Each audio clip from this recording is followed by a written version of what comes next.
आपको आज एसीबी ने बुलाया है, इससे पहले भी बुलाया था। मामला गंभीर है और आरोप भी गंभीर लगाए जा रहे हैं। देखिए, दिल्ली में शानदार स्कूल बने, शानदार पढ़ाई हुई, दिल्ली में शिक्षा में बहुत शानदार काम हुआ, ये सारा देश जानता है। लेकिन भारतीय जनता पार्टी राजनीति से प्रेरित होकर अपनी एजेंसियों का दुरुपयोग करके इसमें एफआईआर करवाती है। और फिर आज मुझे एसीबी ने बुलाया है, मैं सारी बातें रखूंगा एसीबी के सामने। लेकिन मैं यही कहना चाहता हूं कि पूरी तरह से राजनीति से प्रेरित मामला है। भारतीय जनता पार्टी ने सारी एजेंसियों का दुरुपयोग करके पिछले 10 साल में हमारे एक एक नेता की पूरी जिंदगी खंगाल डाली, लेकिन इनको मिला कुछ नहीं है। केवल और केवल फर्जी एफआईआर करते हैं और फर्जी एफआईआर में फिर केस चलता रहता है।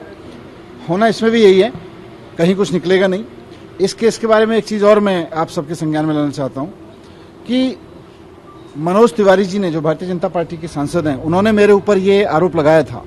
और जब मैंने उनके ऊपर मानहानि का मुकदमा किया तो वो जमानत लेके अभी जमानत में बचे हुए हैं। तो इसमें तो मनोज तिवारी जी भी बचे हुए भाग रहे हैं इस आरोप से। इन आरोपों में कोई सच्चाई नहीं है, पूरी तरह से झूठा केस है। लेकिन मैं सोचता हूं ये भारतीय जनता पार्टी वाले कर क्यों रहे हैं ये सब। अभी समझ में आता है कि दिल्ली की जनता ने इनको मैंडेट दिया कि दिल्ली के लोगों के लिए काम करो। काम तो करना बीजेपी वालों को आता नहीं है। ना इनको स्कूल आता, ना अस्पताल आता, ना मोहल्ला क्लिनिक बनाने आते, ना इनको सड़कें ठीक करनी आती, ना बिजली ठीक करनी आती, ना पानी ठीक करना आता, ना बारिश का मैनेजमेंट करना आता। अब देखो, पिछले एक बारिश में पूरी दिल्ली का बुरा हाल हो गया है। चारों तरफ दिल्ली बेहाल हो गई है, सड़क टूटी पड़ी है, पावर कट लग रहे हैं पूरी दिल्ली में, प्राइवेट स्कूल वालों ने लूट मचा रखी है। इवन बीजेपी के कट्टर समर्थक भी रो रहे हैं कि उनको भी प्राइवेट स्कूल वाले लूट रहे हैं। वैसे में भारतीय जनता पार्टी जनता का ध्यान भटकाने के लिए कि इनसे काम तो हो नहीं रहा, इस तरह के फर्जी केस करते हैं, एफआईआर खेलते हैं। निकलेगा कभी कुछ नहीं, क्योंकि पहले भी कुछ नहीं निकला था। फर्जी केस करते हैं तो निकलेगा इसमें भी कुछ नहीं।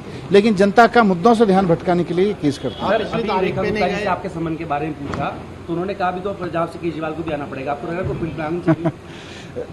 इसलिए मैंने कहा ना, पूरी दिल्ली में ना बीजेपी के किसी कार्यकर्ता को समझ में आ रहा है कि उनकी सरकार क्या करने वाली है, दिल्ली में क्या कर रही है। इनके कार्यकर्ता भी प्राइवेट स्कूल के हाथों लुट रहे हैं। इनके कार्यकर्ता बीजेपी के कट्टर समर्थक भी ट्वीट कर रहे हैं कि पावर कट से बुरा हाल है, सड़कों का बुरा हाल हो गया दिल्ली में, एक बारिश में पूरी दिल्ली बेहाल हो गई। और ये केजरीवाल को गाली देने में बिजी हैं, ये एफआईआर कराने में बिजी हैं। तो इनको कुछ आता दाता तो है नहीं, केवल एफआईआर, केवल फर्जी एफआईआर करनी आती है। पिछले संबंध में आप नहीं गए, आरोप ये लग रहा है कि आपके पास बहुत कुछ छिपा रहे हैं, आप इसलिए नहीं गए। ये एफआईआर खेलते रहे, मैं तो काम करता हूँ। Thank you sir.